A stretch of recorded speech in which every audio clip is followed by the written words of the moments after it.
Good morning. Welcome to the Gita in Action podcast. My name's Radha. Here with our family of seekers. We are studying the Bhagavad Gita, talking about its relevance to our lives, and diving in deep, really deep. And today we are in this section of the Bhagavad Gita called the Chatur Sloki section. It's these four verses in the Gita that they call like the nutshell verses of the Gita. So it's like the essence of the Gita all in these four verses. So if you don't know anything about the Gita, come study these four verses and you're in decent shape. And that's what we're doing today. We are on chapter 10, text 10. So this is the third of the four verses that we're studying, and that's what we're going to talk about today. And before we get into that, Stella, can you say our prayers for us? Sure. Om Jnana-timirandasya Jana Salakaya Chakshuranmilitam Yena Tasmai Shri Guruve Namaha Shri Chaitanya Manobhistam Stapitam Yena Bhutale Svayam Rupa Kadamayam Tadati Svapadantikam Nama Om Vishnu Padaya Krishna Prastaya Bhutale Shrimate Bhaktivedanta Swaminiti Namane Panchakalpa Tarubhyascha Kripa Sindhu Bhyevacha Patitanam Pavanebhyo Vaishnavebhyo Namo Namaha Shri Krishna Chaitanya Prabhu Nityananda Shri Advaita Gadadhar Shivasari Gaur Bhaktavrinda Hare Krishna Krishna Krishna Hare Hare Hare Rama Rama Rama Hare Hare Hare Krishna Haribol. Haribol. Thank you. Okay, 10:10. I will share my screen and we'll get right into it. When you're ready, Stella. Hesham Satata Yuksavanam Bhajatam Priti Purvakam Dadami Buddhi Yogam Tam Yena Mam Upayan. To those who are constantly devoted to serving me with love, I give the understanding by which they came to. I'm sorry. I'll start over. To those who are constantly devoted to serving me with love, I give the understanding by which they can come to me. Beautiful. Thank you. So the previous verse described what devotion looks like. The heart resting in Krishna. We remember we talked about our internal home, where your mind goes when you're not thinking about anything. You know, what we really take shelter in, what we really care about, cultivating our internal home. And this verse is talking about what happens next. So Krishna's basically saying, if you lovingly try to serve me, I'll take care of the rest. Just make me your inner home and I'll take care of the rest. You know, I'll give you the understanding by which you can come to me. Just one second, sorry.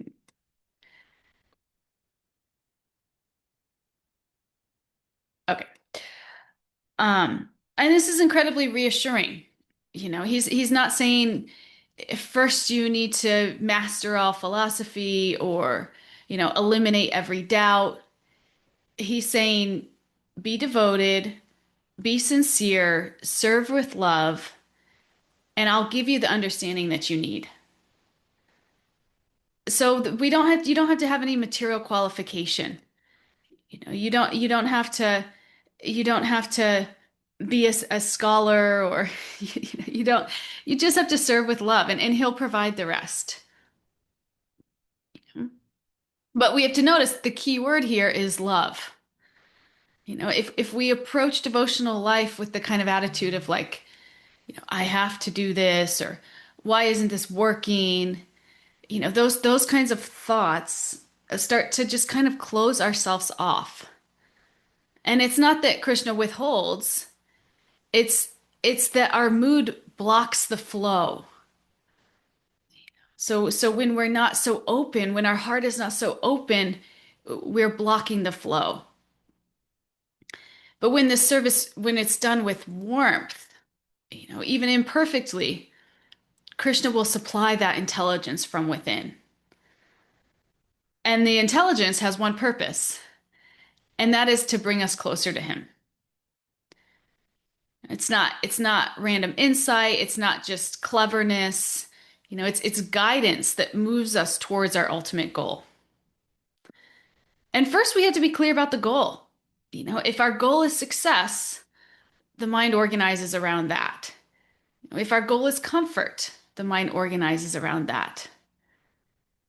But if the goal is Krishna, then everything slowly reorganizes around that. So we have to get really clear about the goal. And scripture gives us the map. Scripture gives us the map, and devotional service is the walking path. And as we walk, Krishna begins giving us clarity from within. So that's what this verse is saying here. Just serve me with a loving heart, and I'll give you that GPS from within. You don't even have to worry about it.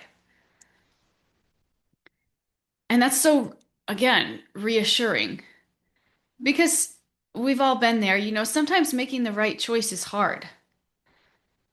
And the Gita tells us that we shouldn't be surprised by that. The Gita tells us that there's an inner force that pulls us away from what we know is right and towards what we know isn't. That ice cream in the fridge at midnight is what I'm thinking about right now. Right? And the Gita tells us this force is selfish desire. It clouds our judgment, it covers our knowledge, it acts like an enemy within. And it can even sabotage our own intelligence. And this is why we need help that's higher than our own willpower. Our own willpower is just not enough, no matter how strong you are. This is like a principle you learn in AA that it's like you cannot depend on your own willpower. It will fail you. We need Krishna. We need a higher power. And in those moments of temptation, if we consciously turn towards him, sincerely ask for guidance, he'll strengthen us from within. He'll help us choose wisely. And he'll even help us resist. And this isn't always easy. The mind has long-standing habits. And indulgence just becomes our automatic setting, our default response. And sometimes we don't even pause to remember Krishna. We just react. So we have to change that default setting, and we change that default setting by choosing Krishna regularly. Choosing him regularly through steady bhakti practice, through chanting, through remembering, through serving, through studying. This is slowly retraining the heart. And when we slowly retrain the heart, our inner inclination begins to shift. And even before that shift happens, bhakti, just these practices attract Krishna's mercy. He starts guiding us from within. His gentle voice restrains us, it redirects us, it strengthens our better impulses. He becomes the guiding force in our lives. But in order for that to happen, we have to open our hearts up to him. We have to give him a nice, comfortable place to live in our hearts. Not a forced place, not a dry place, but a very welcoming place in our hearts. And once he has that, he'll guide us. And I've experienced this firsthand. Things that used to be so difficult, that used to pull me so much, I don't even think about anymore. Even just like habits or like codependent relationship tendencies. When Krishna becomes your goal, it's like these you just have no use for these other things. It's like how do they even serve you anymore? They don't. But and this is what happens. Krishna takes residence in your heart, and he starts taking over your life. He gives you that understanding by which you can come closer and closer to him. And part of that understanding is dropping these other false gods that used to serve us, that we think served us, that really kind of brought us down. Right? And even if we slip sometimes, the divine presence, it'll gradually make these relapses less appealing. And it'll be easier. Self-control will just be easier. So this is the process. So that and then over time, indulgence, it feels less satisfying. Alignment feels more natural. So know that every time that you're choosing Krishna, even in small ways, you're reinforcing this new direction for our lives.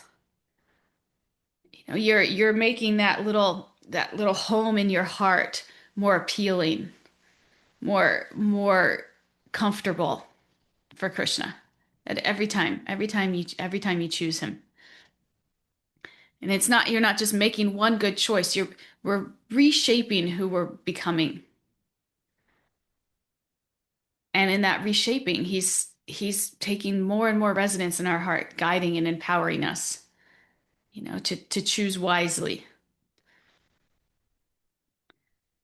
This understanding, this also reshapes how we understand prayer. Sometimes we pray for something, and underneath of that prayer, we're a little worried, like, what if God doesn't answer? What if this doesn't work out? If God really cares, wouldn't he just fix this for me? And this is such an honest place to be. But here's the thing. God absolutely cares. Always. And the question isn't whether he responds. The question is how he responds. And in order to really understand that, we have to ask this deeper question. This deeper question is, what do we actually need most? When we're in the midst of a problem, it feels obvious. If I could just get this job, if this relationship just works out, if this health issue just goes away, then everything in my life will be okay. Then I'll be okay. I know, I need that, God. That's what I need. And sometimes we'll even get the thing that we prayed for, like I really want this job. God will give you this job. But our mind still feels just completely restless and anxious, reactive, unclear. Right? And in that, we can even sabotage it, and we'll still feel miserable. So we have to understand that maybe sometimes the deeper need isn't just the situation changing, but maybe the deeper need is developing this calmness, this clarity, this steadiness. And where does that come from? This comes from raising our consciousness, from remembering, from remembering I'm not this body, I'm an eternal soul. My life is not random. And when we can make contact with that spiritual ground, that's when something really shifts. When there's a steadiness that isn't dependent on the circumstances lining up perfectly. And this doesn't mean that we, neglect our practical needs. They're very real. We live in a world of things like rent, health, relationships, responsibilities, and we have to tend to those things. But we also have to understand that this world is a place of limited resources and unlimited desires. And that just naturally, not everything is going to unfold exactly the way we want every single time. And if we see prayer as a transaction, like God, I asked, so now you delivered, and then once you deliver, then my faith increases. this is a really superficial understanding. We need to learn to see prayer as a connection. We see prayer as a connection, and in that, everything changes. Just turning towards God is already a success because it's this connection with God that brings this calmness, this intelligence, this steady heart. And this is what the Gita is telling us here in this verse, that when we connect with God devotionally, he gives us the intelligence to act wisely. Sometimes he changes the situation, but sometimes he changes us. And often changing us is the greater miracle. Isn't it? Because as soon as we get through this health scare, guaranteed there's going to be another one down the road. That's the nature of this body. It's the nature of this temporary existence we're in, this material energy. So better to change our consciousness around it than to even worry so much about what it is that we're facing in this current time, moment, circumstance. Isn't it? And that's the real gift. And this is the real gift that connection with God offers.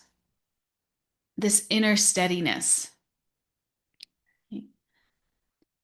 And so when we realize that our deepest need isn't to fix this outer problem, but to fix my consciousness, then we start to see that prayer always works. It may not always rearrange the world immediately, but it always strengthens the connection if done sincerely. And it's this connection that makes everything clearer, puts everything in perspective, helps us to see with this clearer vision. So I'm going to pause for a moment and see if there's any reflections. I would love to hear from you all, anything that's coming up for you. Can you relate to this about prayer? This can be a tricky thing to do. I like what you said. Turning toward God is already a success. Mm. I mean, and then I just I just saw a YouTube video. I still have to listen to it. Soul is every moment, a soul is talking to God every moment, something like that by Vedaji. And I just saw that and I liked it so that I can listen to it later, but I have to see and it sounds like whatever you said, the prayer, because the soul is always talking to God, about maybe to fulfill the desires. But when we turn our shift toward, actually connecting, and the way you said, when you connect with him, he helps us to raise our consciousness. That is a very beautiful thing. Because all this time we Yes. were just, it was about me, the body, the situation, do this, do that. But now we are at the point where all these things doesn't matter, but the consciousness, if it is raising, if it is turning toward him, how feeling so much peace. I mean, that is so valuable. Yes. So that is, and lovingly trying to connect and build the relationship. All these points today were so nice. Yes. Yes. And this is like the next level of prayer realization is that Yeah, the point is not to approach God when we're in distress and get him to fix our material situation. right. The point is just to connect with God and in that he takes care of us. We And like, we yeah.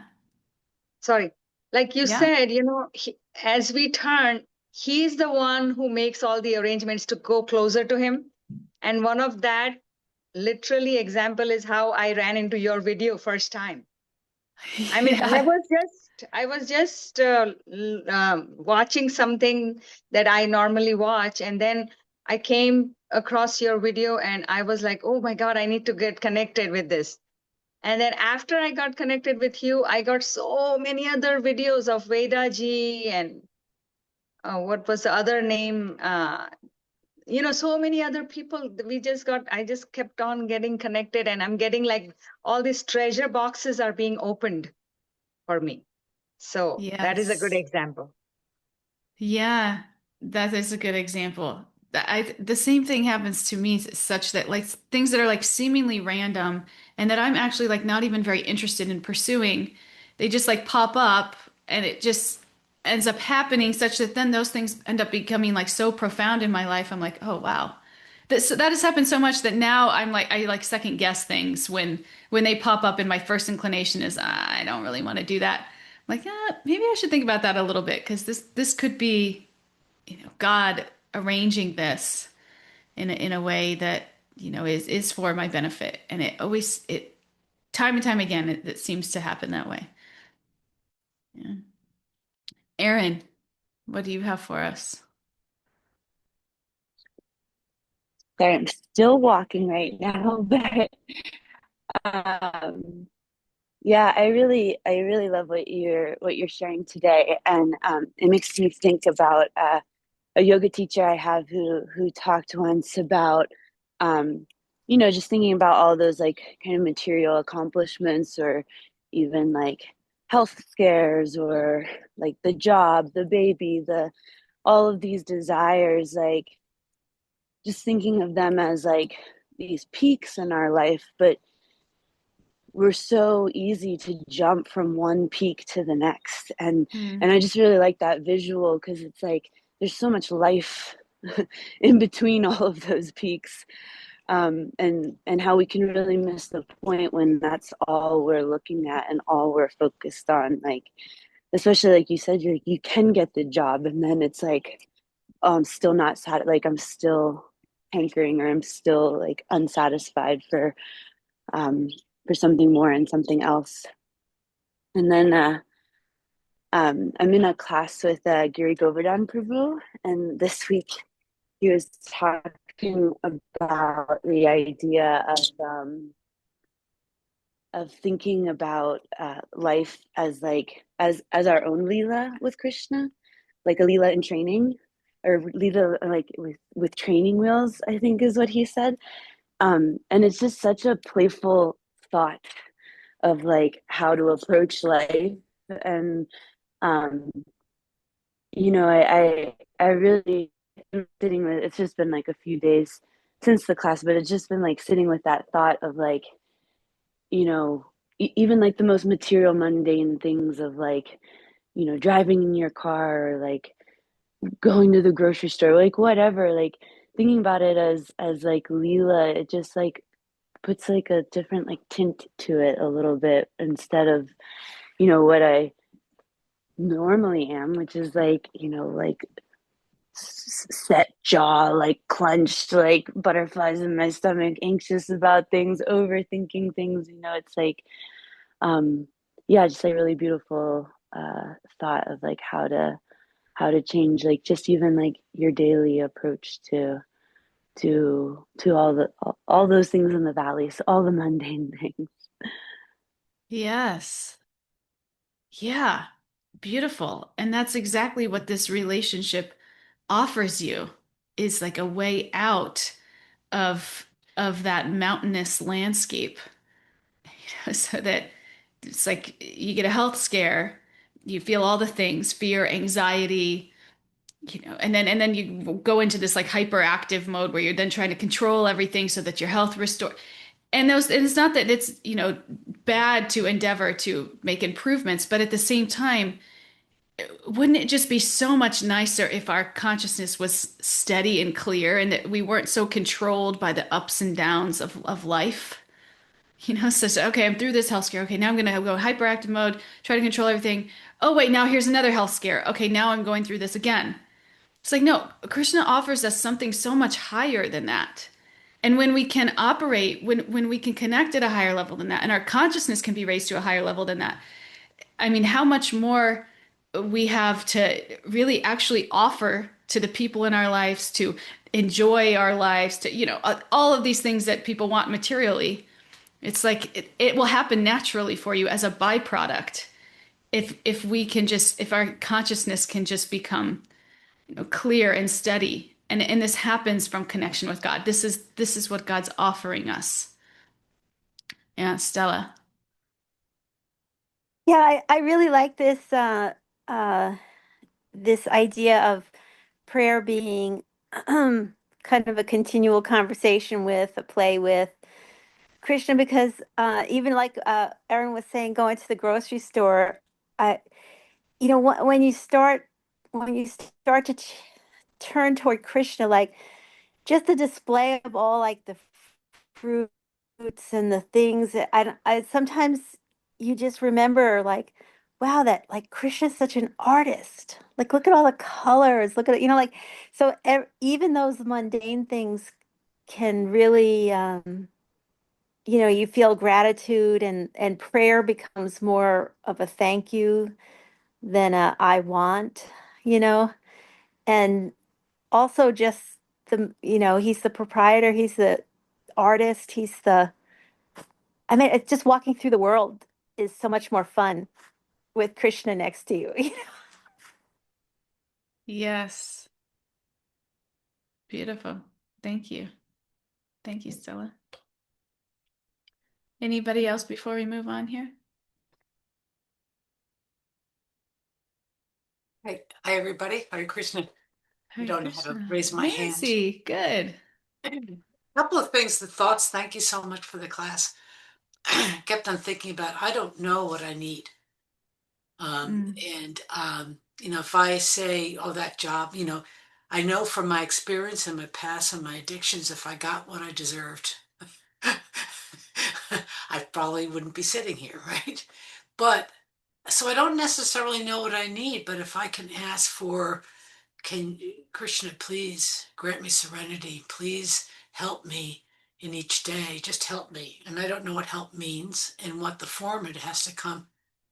And the other thought I had two other thoughts was expression that's sometimes used that expectations are premeditated resentments, right? So if I have these expectations that this is how my life should go, you know what? I've just been so good. Everything should be so good. And when something bad happens, obviously I feel that, the world is crushing me. If instead I'm like, well, I'm not going to have expectations of what's going to happen. I'm going to try and live each day to the best of my ability with that idea. I love the idea of play, the Leela, and going about my life saying, I get to do this rather than I have to, which is a big change from where I sometimes like, oh, I have to do the laundry. Instead, I get to do the laundry, and I'm not being asked to go down to a river and knock my clothes on a rock. Come on. This is not such a big deal. Let me find the joy in even the mundane things in life so that I can, in fact, um, serve Krishna in a way that my actions are reflecting my words and to be able to really walk the talk. So those are a few things that I thought of. Thank you, Hare Krishna. Wow, thank you. Thank you, Nancy. I love that expectations are premeditated resentments. I had to like think about that for a second when you said that, but yeah, that's so beautiful. And you said, I don't know what I need or I don't know what I want. And this is really the wisdom that comes from a life experience like I know you've had and many people in AA or recovery programs have had to get to such a low spot that they learn that like look I can't be the controller of my life because look what I did. I need this higher power to guide me to help me out of this. And that those programs, I've heard my guru speak about those programs that like people that go through those programs are just so qualified for spiritual life. They just have such a mood of surrender. It's like almost natural. It's really kind of amazing. And this is how something like addiction can become the greatest blessing in somebody's life because it brings them, it can serve as a catalyst to into spiritual life to bring you closer to God. And you were really such a testament to that, such a surrendered soul. Really appreciate you, Nancy, all of your wisdom and testament to that. Thank you. And that's actually kind of tying into where we're going next, is that this perspective, can also help us reinterpret our past and our present struggles. Because we all carry around a bag of those things. A bag of regrets, disappointments, pressure, uncertainty. And it's easy to start measuring life in terms of like wins and losses. This failed, that didn't work, I messed that up, this is too heavy. But the Gita really challenges the way we define a loss. The Gita really zooms us out. It really zooms us out. It's the ultimate zoom out. That we're eternal souls. We're meant to live in loving relationship with God. And so then the real measure of gain isn't just, did this go my way materially? Or did this cause the least amount of pain to me? Or the least amount of anxiety, or, the least amount of low. No, that's not the definition of gain. The deeper question is, did this experience bring me closer to God? And from that perspective, even experiences that look like total losses, heartbreak, failure, confusion, humiliation, we're at our lowest point in life, completely overcome by something like addiction, or, this can be completely reclassified, because it's in those moments that we developed a little bit of humility. They challenged us to search more deeply. They turned us towards prayer. They brought us into spiritual life. And when we see life like that, it's like, then were those things really losses? Or were they hidden gains? And if we can see our lives like that and our experiences like that, then even the seeming so-called losses can actually be turned into our greatest gains. And we can see that yesterday's pains may have been the very thing that shaped us into who we are now. Someone more reflective, more sincere, more spiritually awake. Then these things, the stress, the uncertainty, the friction of yesterday become our greatest gains, because we use them as fuel to grow closer to Krishna instead of further away. Not by pretending everything's fine, not by spiritually bypassing real struggle, but by asking, how can I respond to this in a way that deepens my devotion? And that's what the Gita is giving us here. It's not just giving us philosophy. Krishna's giving us a promise. And he's saying that when we serve him with love, he'll give us that intelligence, that inner clarity to navigate life wisely. And sometimes it's just like getting out of our own way here. Like I was so hell-bent on driving my own car. Like that was it. That I'm the controller of my life. I'm going to do what I want, how I want. I'm smart. I can do this. And I had an experience like this in my 20s. I had a really unhealthy, toxic relationship that really forced me to confront, some crutches that I was using to kind of feel validated and worthy in this world. When I say crutches, I mean like, severe codependency. And in that, when that was kind of taken from me and I was kind of confronted with this, it was like, okay, then what is the point of all of this? What is real love? What is real love without condition? What does that actually even mean? What is the purpose of this whole existence? Sometimes it takes getting kind of challenging, getting some of these old conceptions kind of stripped away from you painfully to really, like, to really clear the land for something else to grow. And that's what these seemingly painful experiences in life can be. They can be opportunities to dive deeper, to become more humbled by life, to admit that, what, maybe I'm not so qualified to just drive my own car everywhere and anywhere I want to go. Maybe I do need some divine guidance. And that's what Krishna steps in. He says, look, just open my heart. Just open your heart to me and I'll give you that divine guidance. And this was my experience, like, to the T. But sometimes it takes this experience of just coming to your knees. Just, I can't do this anymore.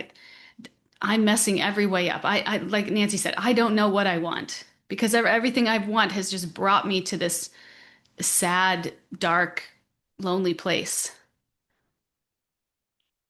So this is the way that, we can turn our wounds into wisdom, strength, stepping stones. And even if the outer situation is still heavy, we'll start to feel less burdened because we realize that through that we're growing, we're progressing, we're not failing at life. I mean, this is the entire point of it. And this is just a stepping stone along the way. And if we see it like that and use that stepping stone as just that, a stepping stone to get closer to God, we're succeeding.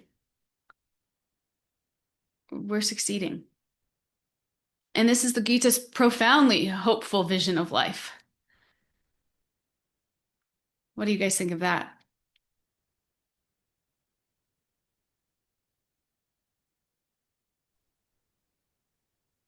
Hare Krishna. Oh, I'm sorry. Go ahead. No, you go ahead, please.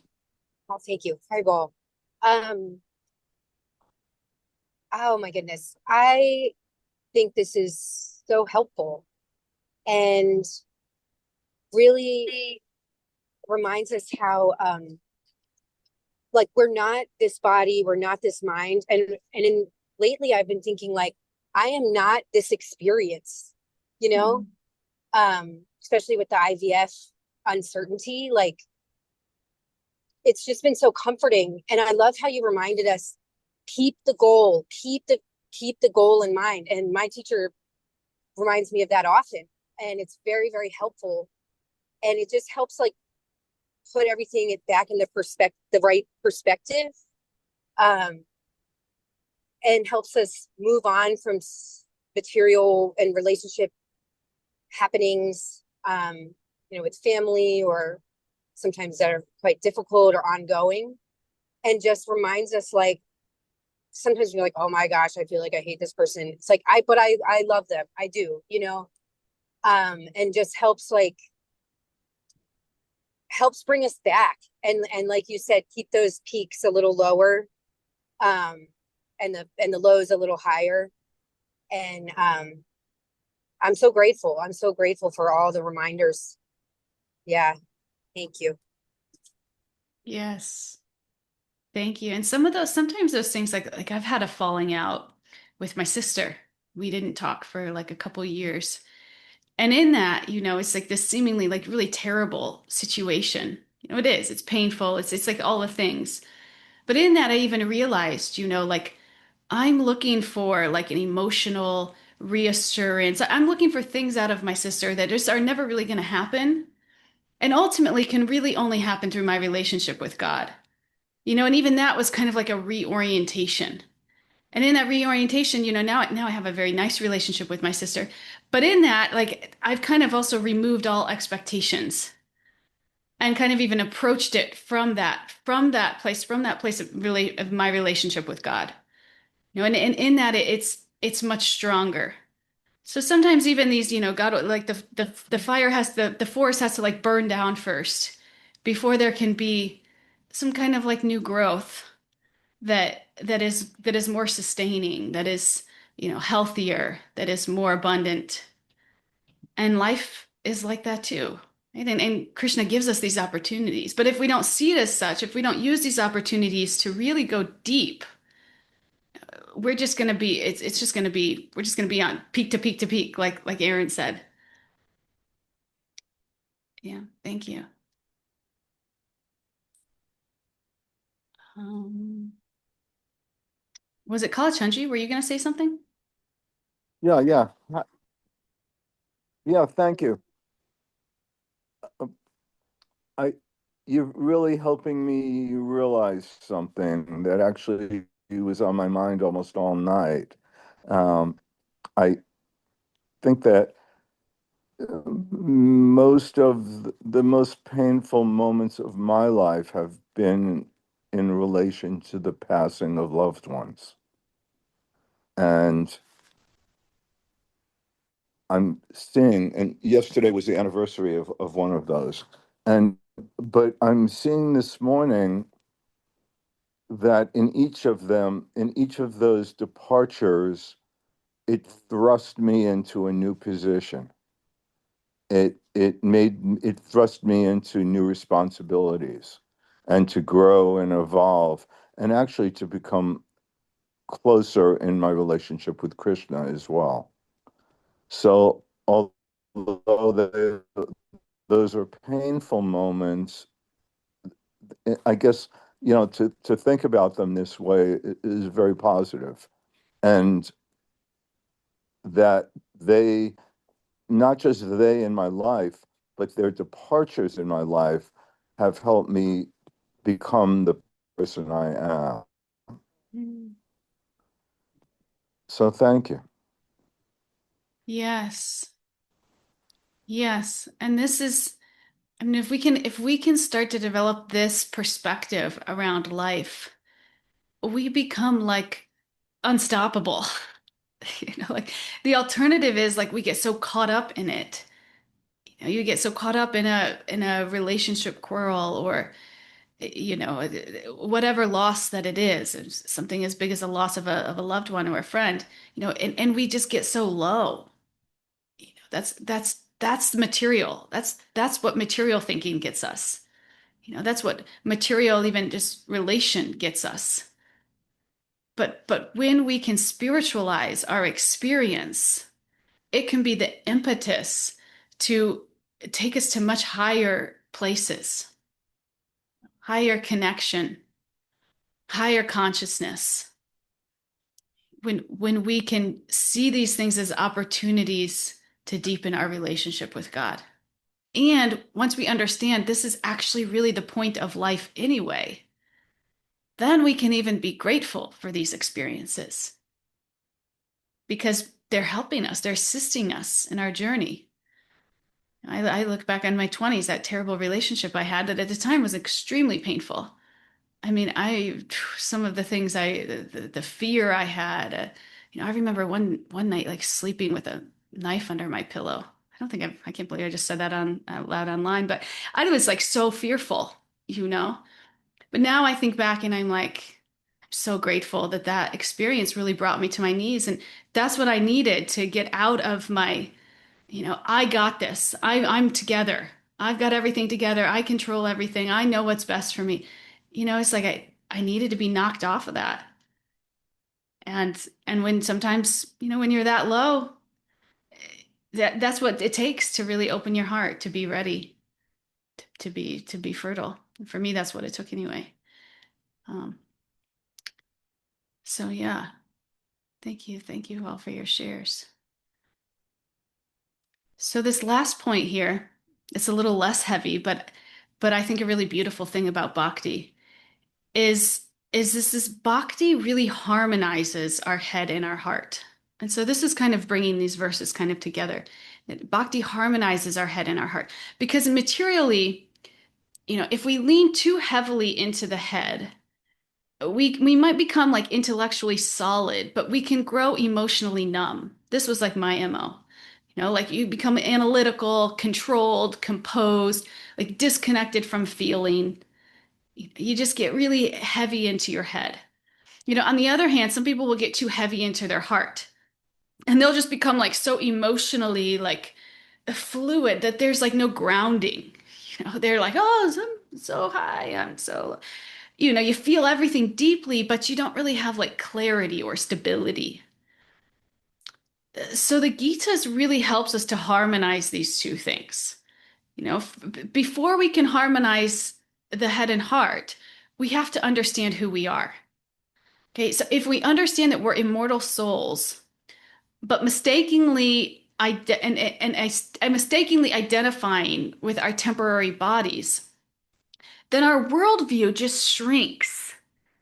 Our worldview just shrinks. It's like we're always just looking up at the next peak. I love Aaron's analogy. I just have that whole picture in my head now. You're just looking up at the next peak. We're just like these tiny little, our perspective is so small. Our goal shrinks. Our idea of happiness shrinks. We're searching for fulfillment like only within this material realm. We're just like little ants. And then this is where this imbalance shows up. When our heart is leading us here. We're chasing these material pleasures, sentimentally. We're craving experiences, super relationships, sensations that we're just convinced they can give us this lasting happiness. And we just ignore the simple truth that these temporary pleasures are never really going to fully satisfy a longing that is eternal. But this is where we are. And then when the opposite happens, and we're just super in our head, that we're trying to suppress the emotion altogether. We're attempting to detach from desire itself. Yeah, we just deny that we're even pleasure-seeking beings anyway. But bhakti is like the synthesis. Bhakti expands our vision beyond the material identity. It reawakens our understanding that we're spiritual beings and we're meant for loving exchange with Krishna. And what happens is when we really understand our true identity, our intellect regains its like healthy solidity. It's not dry or dismissive, but it's clear and it's grounded in truth. And from that grounded understanding, a whole new realm of emotion opens up that's also more grounded. It's the spiritual emotion. So in bhakti, emotion, it doesn't drag us downward into illusion, but it lifts us upward towards the highest reality. The heart flows, but it flows on the foundation of this spiritual knowledge. So in that space, this head and the heart, they're not competing forces anymore. They're supporting each other. The intellect's providing this clarity and the heart is providing this warmth. And both are directed at Krishna. And that's kind of the key. That's kind of the secret here. And this is where we can really experience balance in our lives, and ultimately real fulfillment. It's like we have to get out of the peaks. We have to be like flying over the peaks, looking down at them. That's the path of bhakti. And our head and heart are both still very involved, deeply involved. But it's at this different level. We're no longer controlled by the ups and downs of the peak, the weathers on the peak, the, thunderstorms that are coming in. No, we're just flying above them. So this is what Krishna's offering us here. This is why these verses are just so potent. And the prerequisite for receiving this guidance from him is opening your heart to him, giving him a nice, soft place to live in your heart. And he'll give you this knowledge, this understanding to come closer to him. Because that's really all that we're talking about here. So to conclude, sometimes we may feel like I'm not advanced enough. I don't understand deeply enough. I'm not progressing fast enough. And this verse is helping us with that. It's telling us, even if you feel limited, Krishna's unlimited and he can guide from within the heart. So the focus doesn't need to be on collecting knowledge just to feel knowledgeable. The focus is just service. The focus is just service. We learn not to inflate the ego, but to align our intelligence in Krishna's service. That's the whole point of all of this. To soften the heart. Chanting purifies, remembering purifies, serving purifies. Study matters because it removes misconceptions. It strengthens conviction. And it helps the mind cooperate with the heart. I always say, I need to disarm my mind so that my heart can open. And when the heart is turned towards Krishna in love, he'll take care of the rest. We don't even have to worry about it. And that's where this next verse is taking us, which we won't get into today, but that's where the final verse of this nutshell series is taking us. But for now, this one is giving us this powerful reassurance. If we take one step towards him in love, he'll personally guide us the rest of the way. What do you think, Stella?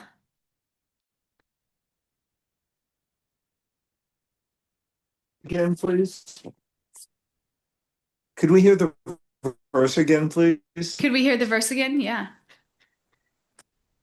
Yeah. Bella? I'll read the verse again. I feel like we need to hear the verse again. I do, yeah. or I don't Great. know. Please. To those who are constantly devoted to serving, you want to put it up? Oh, I can. No. Yeah. Okay. To those who are constantly devoted to serving me with love, I give the understanding by which they can come to me.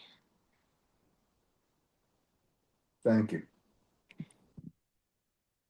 So everything you said about the head and the heart is all in there. Just, to serve with love and understanding. What a great verse. Yeah, it's so reassuring. We don't, it's like the ultimate too. Like, we don't have to do it on our own. You don't have to have it all figured out. You don't even have to know, where you're going, what you're doing. Just serve with love and Krishna will guide you. Yeah. I like what you said, that our vision, our perspective, everything is so limited, but it doesn't matter because Krishna is unlimited. The only thing is that we have to try to establish and be grounded with our relationship. And the other thing that the lastly that you said is so nice, that bhakti is going to expand our vision, and it's going to bring us even higher than all these peaks and all these of course all the anxiety and all these the daily thing is there, but it brings us over that to see, to have a better perspective.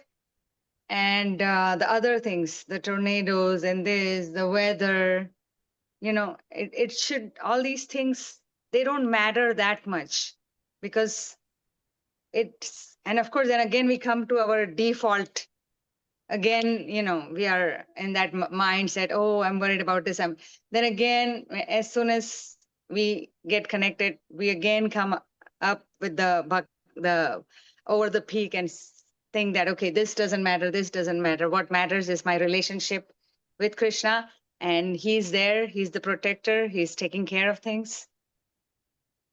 Yes. Yes, us by ourselves, we're like little ants at the bottom of a mountain looking up. Or at the top of a mountain being like subjected to the weather patterns up there, which I don't know if anybody's been at the top of a mountain, but the weather patterns up there are nuts. Right? But Krishna's offering us in his like super magical airplane, like just come on board. Just be my friend. Love me, open your heart to me. You can come on board and we'll just fly over it all. This is what he's offering us. Yeah. We just have to be open to it, to trust him enough to climb on his airplane with him and let him guide us.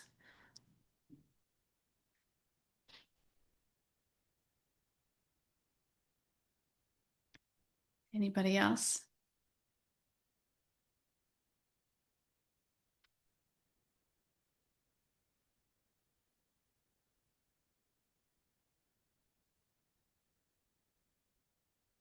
Aaron? I think like what you were just saying, that we often, I can really relate to wanting to like be more advanced, or like just be more surrendered, to be honest, like have more trust, have more love. And I think it's like, you know, just in reflecting on that, because we often talk about like, but you also have to be where you are, and like start where you are, and you can't pretend to be um where you're not, right? And ultimately you're the only one you're lying to, because Krishna does know exactly where you are, and everything. So I've just like started to have a daily prayer of like, please just let me trust you a little more today, Mm, because it's the only thing I can like think of to like, you know um to not be like sad or disheartened that like I clearly don't have that like level of trust that I want to have. mm,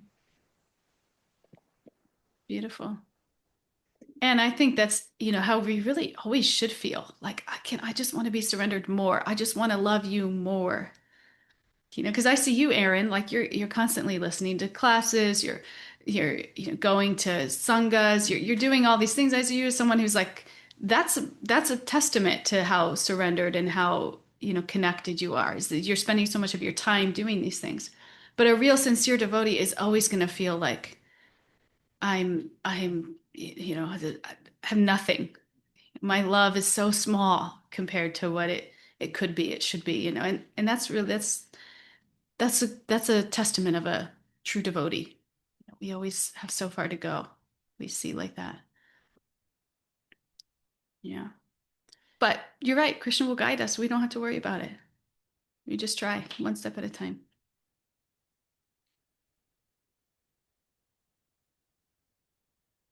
Anybody else? Do you have any final reflections, Nancy?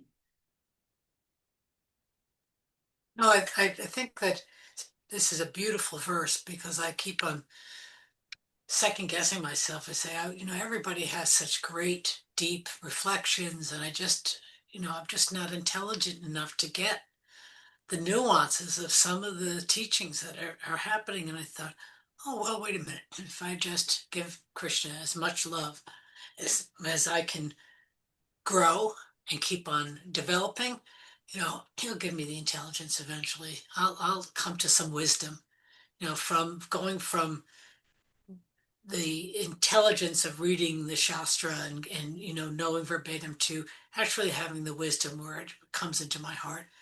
Krishna will give me that. So thank you so much. Beautiful class. Yes. Beautiful. Thank you, Nancy. Thank you. That was so beautiful. Let's just end on that reflection. That was so nice. Thank you, Nancy.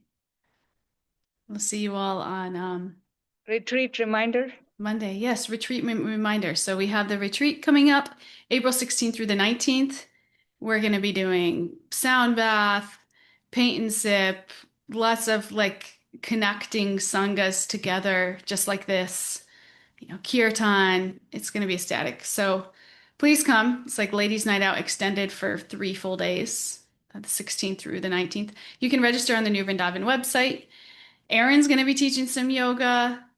We have some nice presenters. So please come. Let me know what it would take for you to come if it's not working for you right now, and I'll try to help. Thank you all. Oh, and all the proceeds go to the women in Vrindavan, the widows in Vrindavan. So, okay. Thank you all.